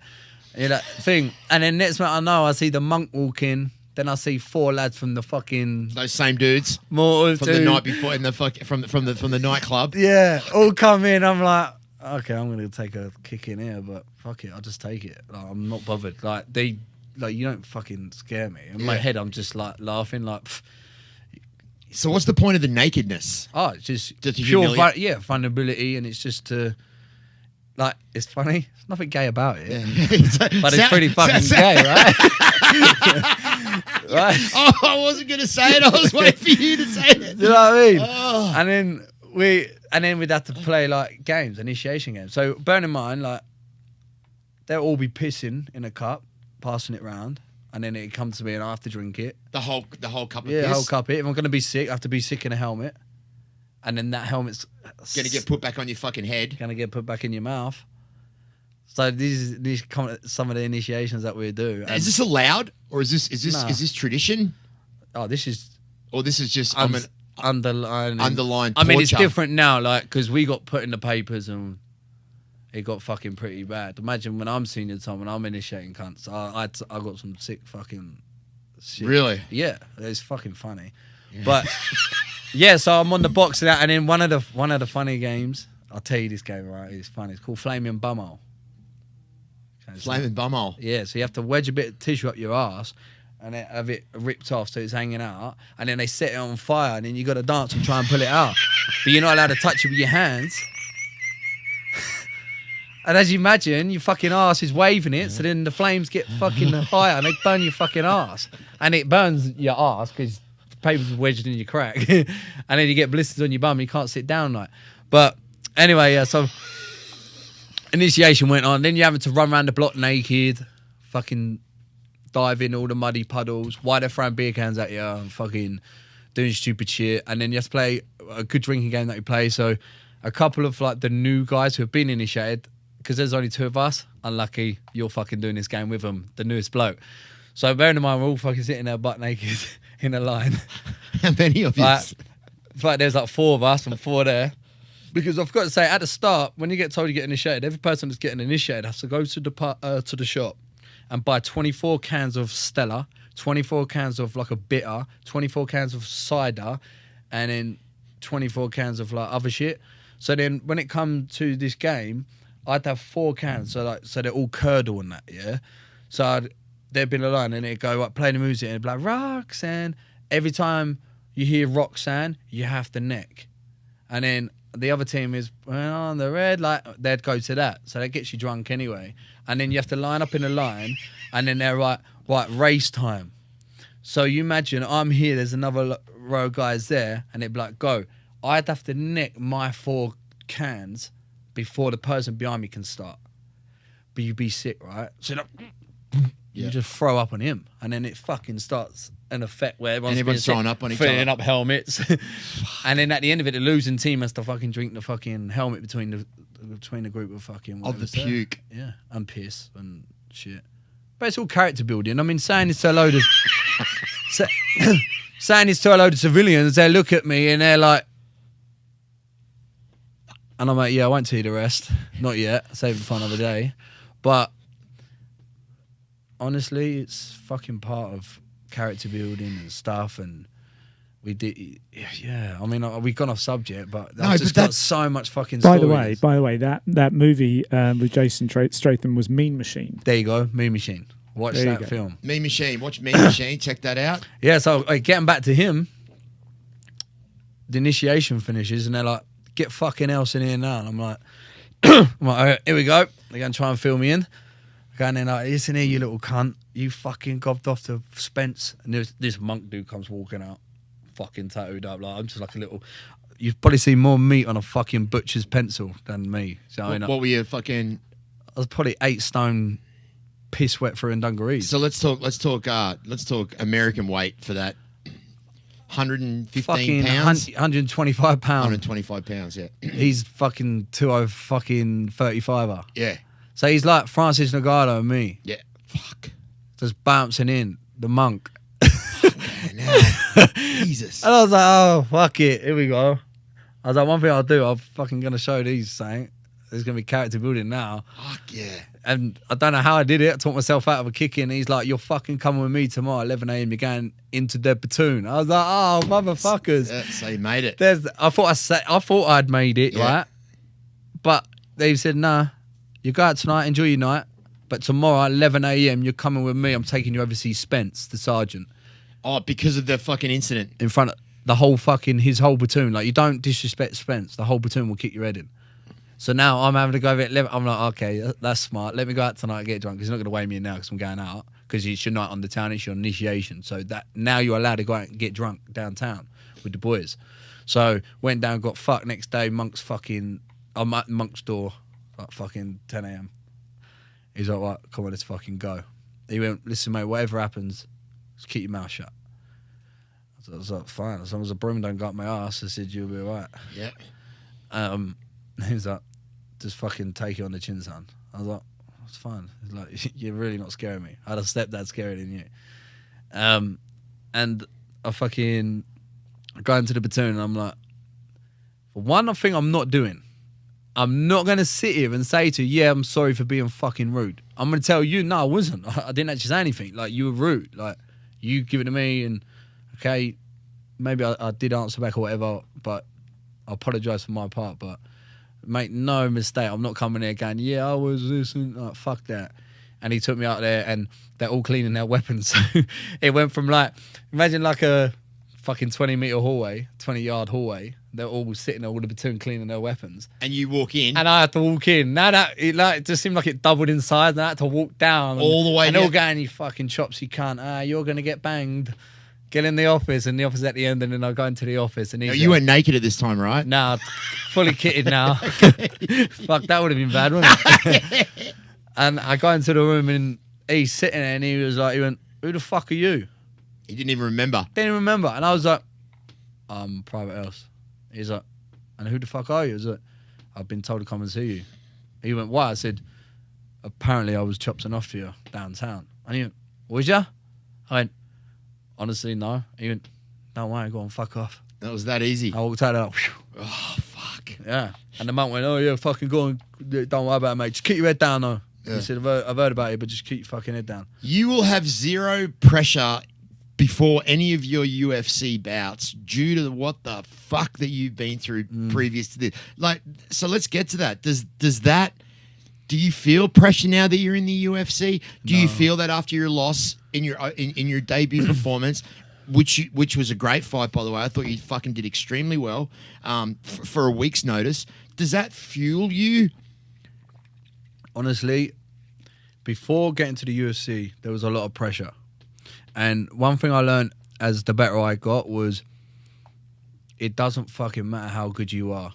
It's who you know, where you are, and a bit of lucky fucking stardust. Do you know what I mean? Agree. I've agreed with so much shit that you've said today, and I definitely agree with that one. There's people out there who are 10-0 who should be in the UFC, and they're never going to get in the UFC. And Why? Just because, again, They don't know anyone. Character, don't know anyone, not in the right place, right time. Yeah. And the moment I realised that, the moment I really started growing as a martial artist, it didn't bother. It got to a point in my life, as much as from day one I wanted to be in the UFC, the moment I had a change of heart, and I was like, not a change of heart, I obviously always wanted to go there, but the moment I went, you know, fuck, if I don't make the UFC, I don't make it. I know I'm good enough. If these cunts can't see it, then fuck them. You've lost out on a fucking star. That's how I look at it. Yep. I know I'm good enough, and if the opportunity is there, I will take it. Yeah. What I'm going to do now is concentrate on me and me as a competitor, compete against me. Stop competing against others and work on my own self. And get better at yourself. Get better at myself. Yeah, bro. Because at the end of the day, there's a thing called genetics. Fuck yeah. Every fucker's got different genetics. Yeah. I ain't never going to beat Usain Bolt in a race. Yep. It doesn't matter how hard I train. I'll never, ever beat Usain Bolt in a race. So I need to just, as long as I can get to my peak, Cameron L's peak, and if that takes me to the UFC, great. If that takes me to the UFC championship belt, even better. But as long as I know that when I sit back with my grandkids, I say I gave it every fucking thing I had. I didn't want to worry about other people. And the moment I started changing that way of mindset, Shit started changing for you? shit started changing. And then obviously we can talk about the breakdown if you want, because I think that really stems on why I believe I rooted off to the UFC. That was with the breakup with your girl, the army, the shattered eardrum. Yeah, so what it was 2010 I come out of the army, and I've never felt such like a big failure in my life because of how I come out. After such a massive achievement, you felt your worst failure. Yeah. That's such an oxymoron. That's such unbelievable that you even would think that. Yeah, like 22 years of age, I was like the fucking kid from my hometown, like the paratrooper. The guy that had been in a war. Yeah. It was fucking legend. I was tough. I had a missus, I had a son. It was great. And how the army went about it was fucking disgusting. I lost my hearing in Afghan, and they turned around and said to me when I got back, you can't go into weapons no more because you're fucking deaf. Because you can't hear everything that's going on. because you hear Was it one ear or both? Both. Really? What was that from? Partially deaf in both. From a mortar or something like that? So it was a day attack. We went out to capture some Taliban leader, and on the way back they opened up on us coming back, and then I jumped in between two Canadian gunners, and they let off a fucking rapid, and then like a bit of it hit the bank, and there was like an explosion, like quite a loud bang, and it just ripped my ears out. Blew both your eardrums out. Yeah, and I was bleeding like from my ear. At the time, my corporal, I can't even think who at the time, grabbed me, and they were like, "What the fuck's happened?" I was like, "I can't fucking hear." And what was it? Just like a... Yeah, the easiest way, it was like a flashbang. It was like just loud, but then it was like a real sharp pin noise, and then then nothing, and then it come back, like the hearing come back. It was very weird. It happened in a split second. It was so fucking rapid, because then we was on our way to bug out and go back to camp, because the other group of people had captured this guy. So as soon as they had captured him, all the fucking Taliban obviously started. So you just got him? Yeah, they got him, yeah. And fucking whipped him off. And then we got back on the planes, and then my hearing then was like fucking up. And then I had like loads of snot gunk coming out my ears for the next fucking 2 months. the army didn't know what they were fucking doing, syringe in my ears. So I think you're not supposed to do that. No, right? I was No, you gotta let perforated it dry. eardrums. Yeah, but they were fucking soaking my ears. And then I end up getting an infection in my ear, MRSA, Oh, you can die from that. which you can die from. Right. So MRSA, that's right. when I was back in the UK and I saw a specialist, like, how the fuck are you, like, you got MRSA, like, you shouldn't be anywhere near. So the army paying you for the rest of your life for that fucking injury? Holy fuck. They're Holy not. Fuck. That's such I get a bullshit. basic pension. It's just fucking bullshit. But anyway, so basically, we're back and they say I can't go on the weapons. So now they put me in a fucking platoon. Like, I wanted to go snipers and then go on to the SAS. That was my dream. And I was meant to go on the sniper course, but I can't go on weapons. I get put into an MT platoon where I'm just sitting on the vehicles, fucking in a bum platoon. And What's I'm that? What's that? A bumberton. like bums, like people that are sick and fucking don't want to go Yeah. out and fucking go to war and what shit. They just get put there and work on vehicles and that because you Right. can't do shit. Yeah. And that's when I started drinking and going out, fighting, getting in trouble. And then I got arrested 4 weekends on the trot. And then the court pulled me in and said, listen, you're going in front of the RSM. If you fuck up, once you've had this RSM meeting, you'll be kicked out of the army.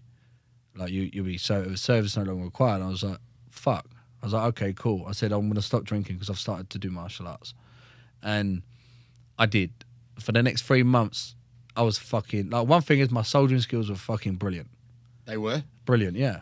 Like, I was a marksman on the range, and in the field where it mattered most, I was on point. Like, my records and my reviews and all that were flawless, great. Yeah, yeah. they were great. And 3 months went by, and I get pulled into the office, and I get my review, and they said, "Look, you've done really, really well." Bear in mind, I haven't yet been in front of the RSM. I'm waiting because you have to sign for it. You have to sign for the bender. They call it a bender, 3 month fuck up. Once you sign from that date, 3 months.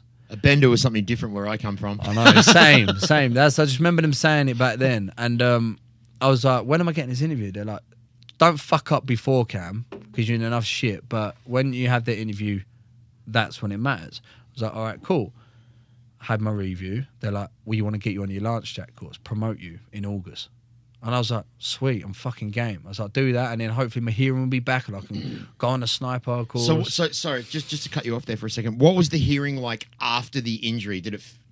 No, it was like you had your hands over your ears. It was muffled. Yeah, it was muffled. It was more like if the TV's playing over there and you're talking to me, I can't fucking turn it off. I can't hear. I can't. Right. If someone's out the room talking, I couldn't hear. And then now and again, I'd get pains in my ears. But earaches. Yeah, a lot. I just had a lot of ear infections ever since. It's just got worse. Even now to this day. Yeah, it's got worse. They told me that my hearing would get better. Did it fuck? Yeah. How are these headphones? They're great. Yeah. Yeah, they're great. Thank you, Ian. So I had that review and I'm buzzing, and I'd stopped drinking, stopped going out because I knew I just couldn't fucking be around it. And then out of nowhere, I get a phone call. Come to the office. So yeah, sure. Run up there.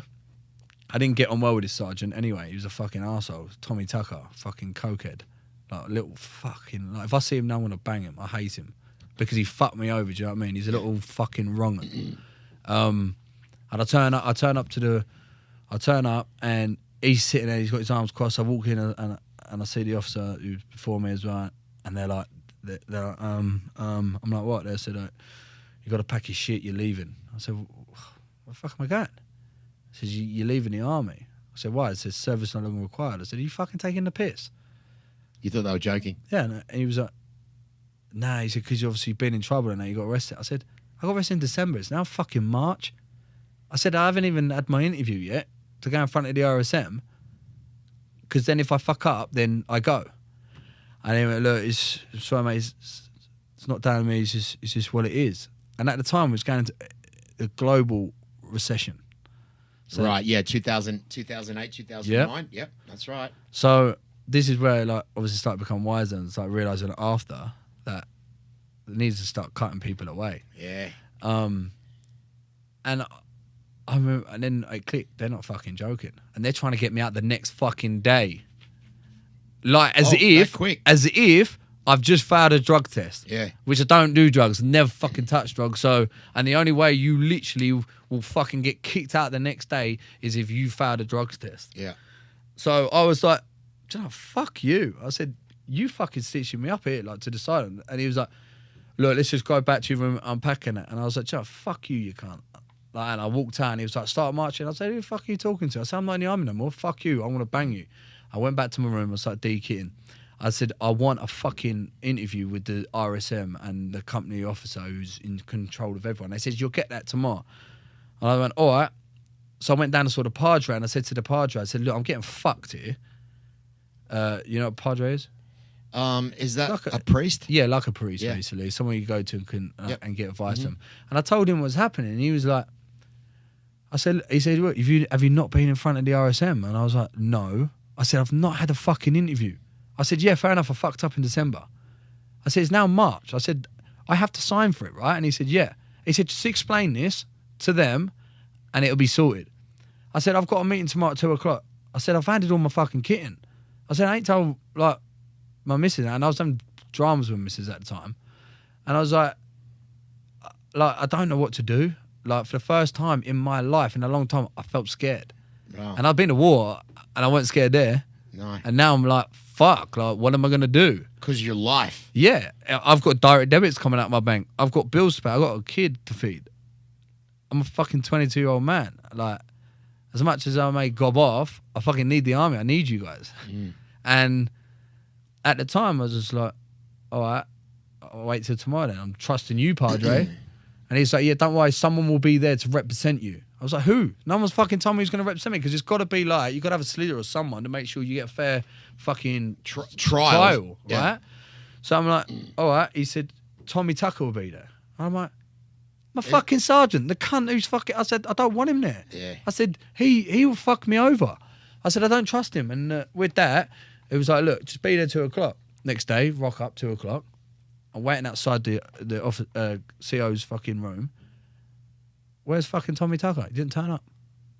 Did not turn up. So I'm there on my own. The provost sergeant turns up now. He's like, right, fucking slam your heels, march into that office, slam your tabs in at the fucking officer's thing, salute him, listen to what he's got to say, shut the fuck up and get out. I was like, I'm saying my bit. I get my bit to talk. And he went, just fucking get in there. Went in, slammed my tabs in. This is, I'll tell you now, and this is how fucking spineless this was. Honestly, I've seen more fucking spine on a fucking worm than these cunts. They had me at that desk, and I waited there, saluted him. He then pulls up a bit of paper, and he's like, yeah, so you got arrested here on this date, and that date, and this date. Yeah, and obviously, you're here in service no longer required. It was that, just like that. Yeah, and I went, okay, do I get to say my bit now, sir?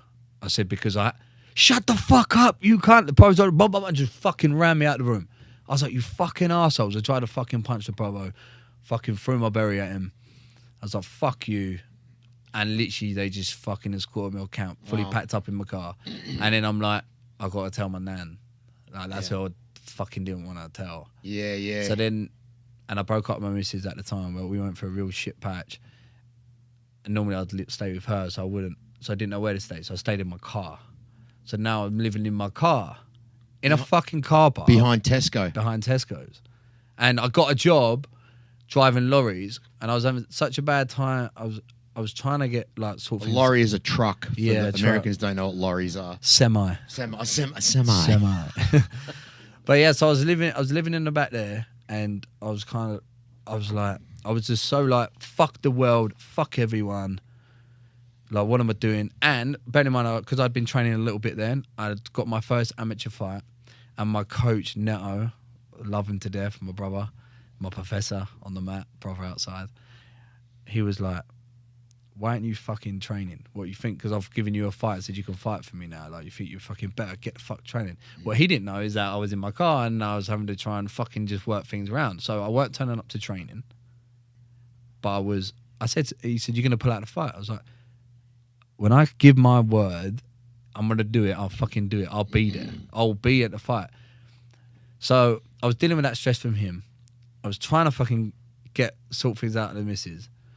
And then I was driving the lorry around Fingerwood. And then in the end, I was like, do you know what? I'd go into Tesco's and I bought a notepad. And I was like, I could run this company better than this cunt. So I wrote down, I'm going to start up a courier company. So I wrote down every route I took, all the the price of the gas and all that shit. We literally put all this book together, and there was a friend I was talking to at the time. I said, "Look, you want to start this company with me? I've written everything down, and I've written it perfect. Because I'm working with a company. I see everything you're doing wrong. That's what I can create. What you're doing right, I'll also Better. use. Yeah." And I'd done all that, and then me and the missus started working things out, and then the fight weekend come, and I'd written the booklet, and I thought, right, I'm gonna just start my own business up.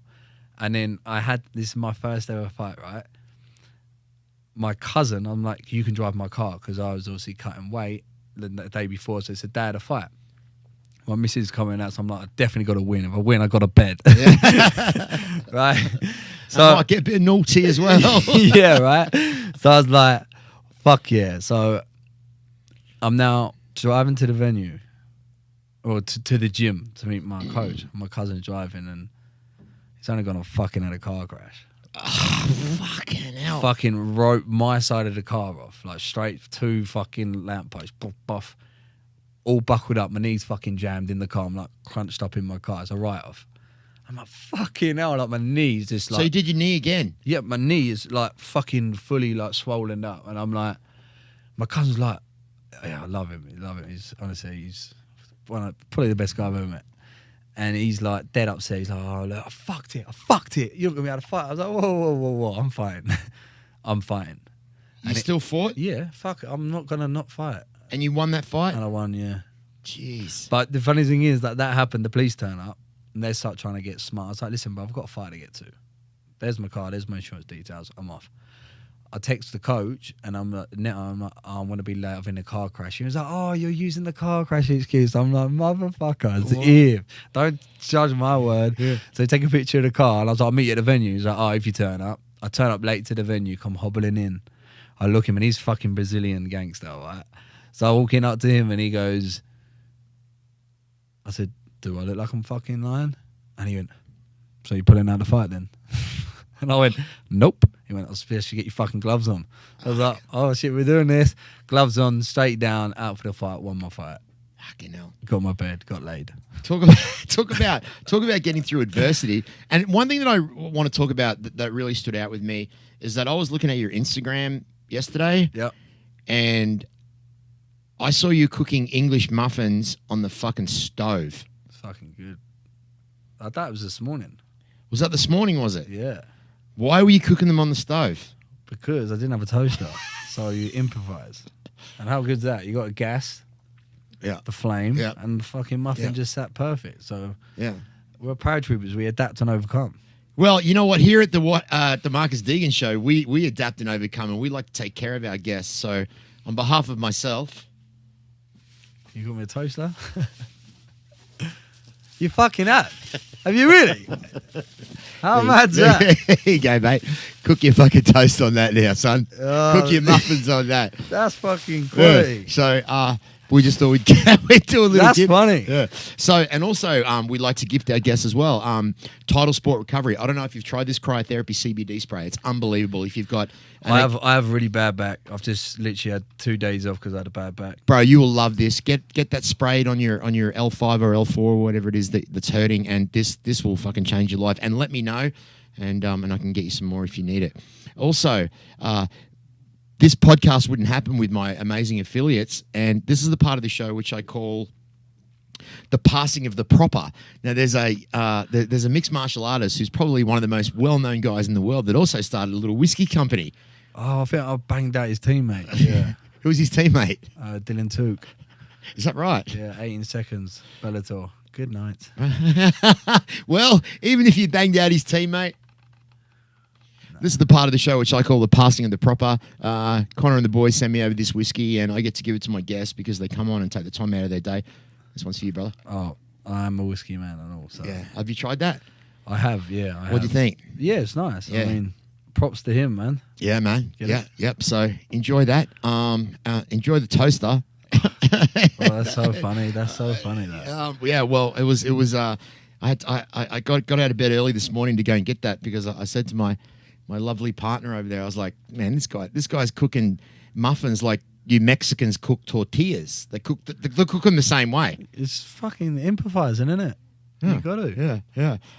Is there any so you're coming into the names of great British fighters that are in the UFC. Obviously, Bisping, Paul Daly, Leon Edwards is fighting Nate Diaz coming up in a couple of weeks. Yeah. We mentioned Paddy Pimblett, the Scouser, earlier on. Yeah. He was actually on the show in our first season back in the day. Your fight's been changed from July 17th to July 24th, where you are fighting Aaron Phillips. Yeah. There's been a bit of back and forth going on via social media. Is that something that you think builds up the fight, or are you just like, nah, I'm just going to tell you how it is via social media until I belt your head in? Yeah, well, I'm one of them. I'm not disrespectful to anyone until you cross me. Yep. And then fuck it, let's go. Yeah. Like the way he's handled his situation, I just thought was really muggy. Like I put up a post saying, like, just waiting on the text from manager to see who wants to smoke.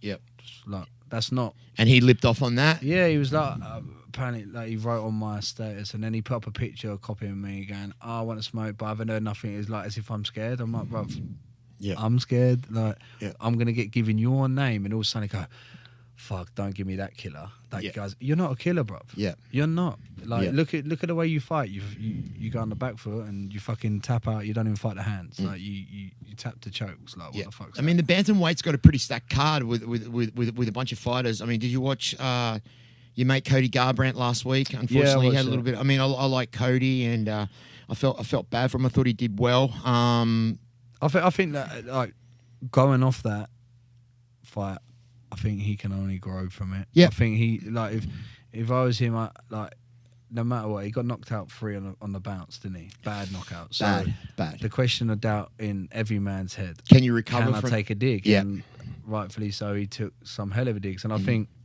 that played a big part in that fight. Yeah. In his mindset, like he said, he was fighting himself and trying to fight Rob. Right. And like I said, a big part of his head was worrying about taking shots, but I think him watching it back, I realised, fuck it, I need to get back in now. I'm not worried about taking the shots. Like I say, any man can take any shot he sees coming. Yeah.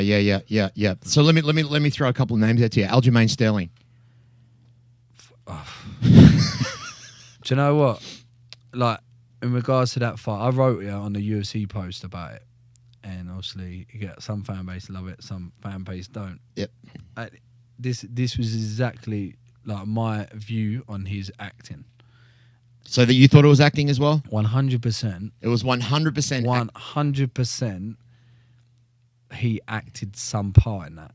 Right. Don't get me wrong. So it wasn't as bad as what it looked. No, like he could have carried on. Put it this way: if he was winning, and if he was dominating, he would not have took that option out.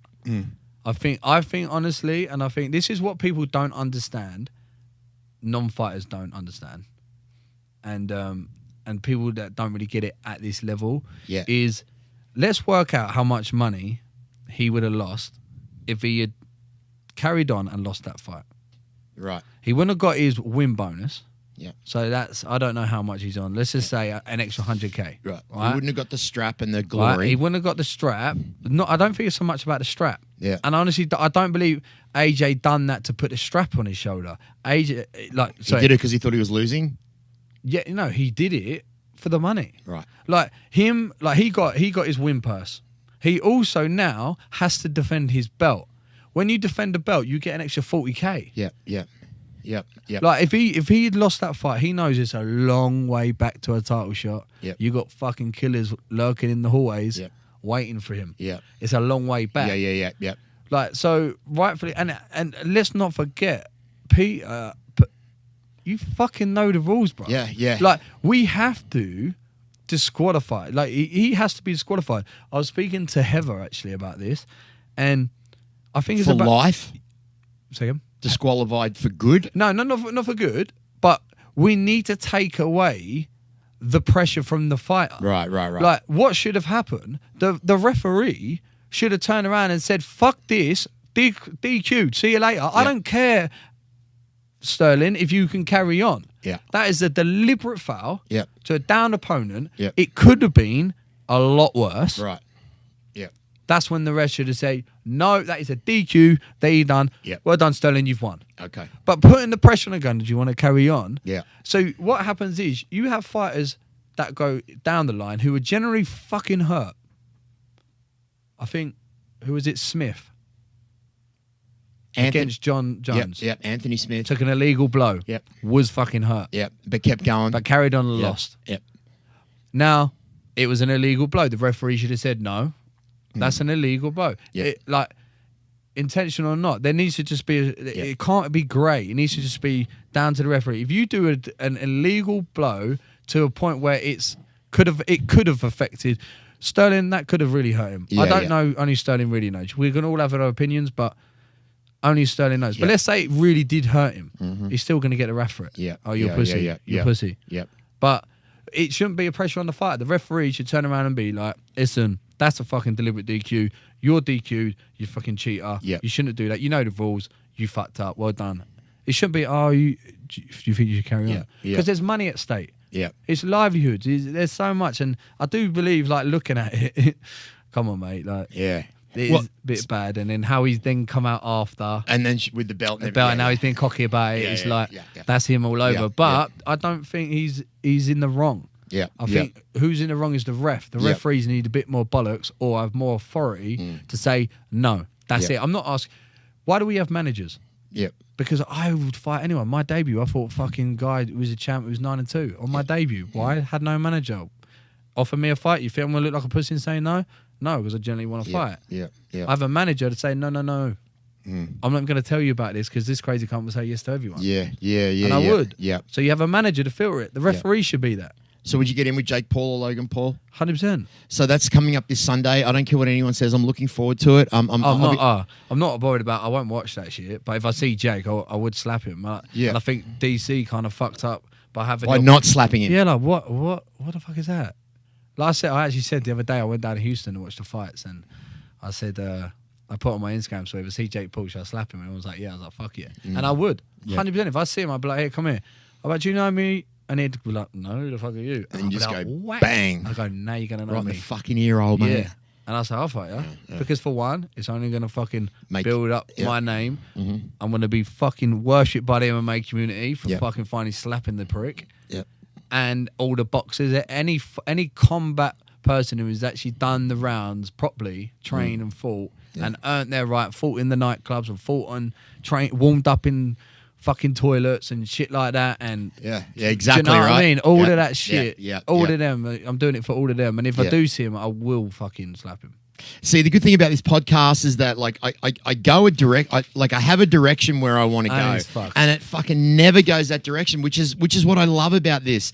Man, your story's been fucking awesome. I literally could go for another 2 hours talking with you. Listen, I do want to have an opportunity to speak just about the mental health side of it and about the breakdown, because I have a lot of following that know I went through it. Yeah. And I want to do it, but maybe we should save it for another day. Yeah, and you know what? Let's just do that. Let's get you in after the fight, after you get that win, and then we'll do it again. So what? Oh, look what we got up on the screen there. See, I got my engineer wrapping us up, but he wants to know what happened with Snoop. Okay, Snoop Dogg. Thanks, Ian. Well, it was in Vegas when Snoop Dogg met Cam Cheetah. Really? Not Cam Cheetah meets Snoop. Snoop met me. All right?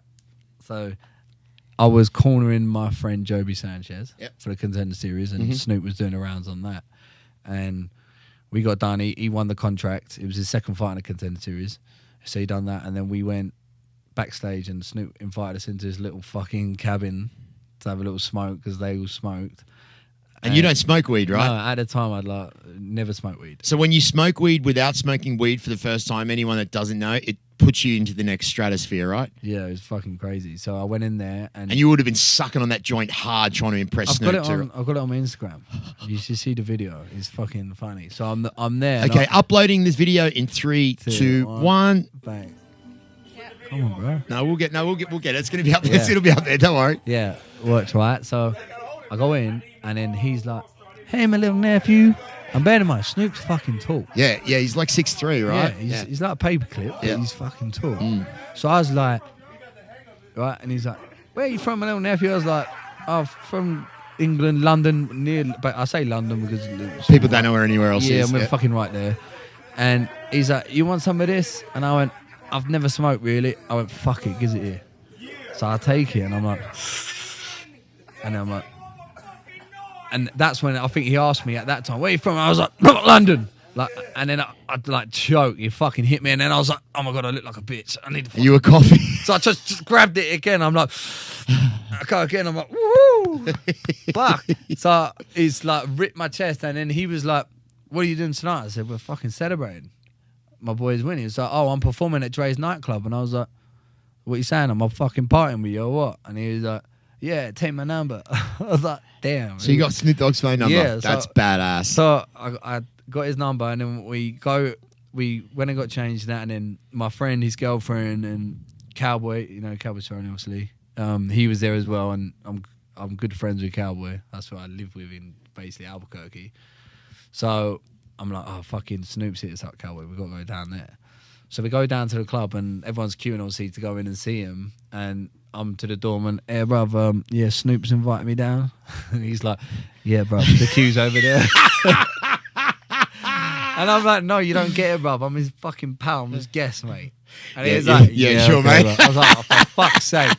Because the queue's huge. And I'm not fucking queuing. And so I ring him, and I'm like, texting him, because obviously he's in there. And then you ring, I pass the phone to the security, and the security like, oh, yeah, but like, yeah, come through. I was like, yeah, fuck yeah. Yeah, right. They walk like McGregor through the fucking from Dre's. Yeah. And we walk in, and then he's up on this balcony. Like, and Dre's, have you obviously been there? He's up there, and he's got the whole fucking thing. And we got there, and he's like, hey, my little nephew. And he's like, calls me out, and he passed me another joint. I'm like, fuck it. You're going to go. Like, with me, if I'm going to go, I'm going to go. So, smoking. In the end, I'm like, let me get you a shot, bruv. Let me get you a shot. And now at this point, Cowboy's fucking bouncing. Fucking Job and his missus are bouncing. And this other lad, Matt, he had to bounce because they had flights. And I'm like, I've got a flight too. Like, my flight's at 7 a.m. I'm like, fuck it. I'll just go straight from here. Yeah. So I'm now alone with him. And he goes and gets his fucking bottle of... He goes, I've got something for you. And I was like, all right. So we're sitting at this table, and he goes out the back, and he comes back with his fucking black big bottle of proper 12. Done it. Yeah. I don't know what the fuck it was. It was just black. Couldn't even see it. And he's laid up all these shots, and I started fucking doing these shots with him. And then it just turned into like a music video. I'd like just people twerking, and it's just fucking crazy. And I'm just like, this is fucked up. And then I'm like, fuck, I've got to go, bruv. And like, then I'm like, I've really got to go. And he's like, where you going? He said, we're going back to the penthouse. And I was like, nah. I'm done. See you later. And he's like, okay, see you later. He said, it's great fun, a great guy. And then I was that fucking wasted. I had my passport on me, and I just thought, fuck, just get to the airport. I forgot I had to go get my shit. I just left it and just fucking bounced back to Albuquerque. And then literally, because Albuquerque's an hour flight. So I've gone from partying with Snoop to fucking now, like 2 hours later, I'm just literally laid on my bed in Albuquerque. Oh, what the fuck just happened? Fuck? And my pal who I live with, he's like, bro, I see your fucking video. You was partying with Snoop. I said, bro, look at this. That's fucking awesome, bro. I said 2 hours ago, I was... Well, if you're going to finish off a podcast with a story, that's the one to fucking finish it. The juggernaut of all stories, getting to hang out with Snoop Dogg. Brother, we're definitely going to do this again after your fight. When you win that, going to get you to come back in. We're going to sit down. We're going to have a big talk about everything that we didn't talk about today. Yeah. Brother, I've had fucking a great time talking to you, man. Yeah, I feel like I've known you for fucking 20 years, and I'm just so happy for you, and I'm so amazed at what you've gone through. Your life and your story is so inspirational. I'm going to take so much away from this, and it's inspired me today. Is there anything you want to say before we bounce on a positive note to anyone that's listening? I want to say to you firstly, like, thanks for taking me on. Yeah, man. Like I said, it's my first time actually coming in. I actually thought about setting up a podcast back home during the pandemic, but then I saw the price, and I was like, oh fuck, I better wait until I get in the UFC first. But yeah, so to come in here and see this setup and that is fucking awesome, and I appreciate you guys, all of you. Thank you so much having me here. I also just want to say to all my fan base and my supporters, thank you very much. To my missus back home, who's fucking holding up the castle with the 3 kids and that. Good for her. I'm home Friday to Yep. get my visa, and then I'll be back here handling business, and then Nice. a nice holiday away with the kids and that. So, And if anybody knows Tommy Tucker, there's a UFC. There's a UFC fighter that would really like to catch up with you again. yeah. Just saying. Or Spence. Yeah, no, fucking Spence alright. Yeah. Spence is cool. Well, Spence saved me. Yeah, well, saved me from a kicking from the platoon. Fucking great show. Great podcast. Thank you so much for coming on. Best of luck for the future. I'm a fan. I'm going to be in your corner, and we'll do this again. Let's stay in touch. Yeah, 100%. Thank you. Cheers, guys. Cheers, brother. Thank Hey, thanks to our sponsors, Title Sport, Proper 12, Irish Whiskey, the Aussie Project. And the toaster. Oh, mate's going home with a bunch of gifts. See how everyone leaves the Marcus Deegan show? You got toasters, you've got whiskey, you've got freaking, there you go. All right. Hey, guys, thanks for coming on. Thanks for watching. This is Marcus Deegan. For the Marcus Deegan show, we'll see you next time. The Marcus Deegan show. I've got stories today. Literally, I could have gone another 2 hours, but I'm going to go take this other. How long was we? 2 hours? Yeah, about 2. Fuck, bro.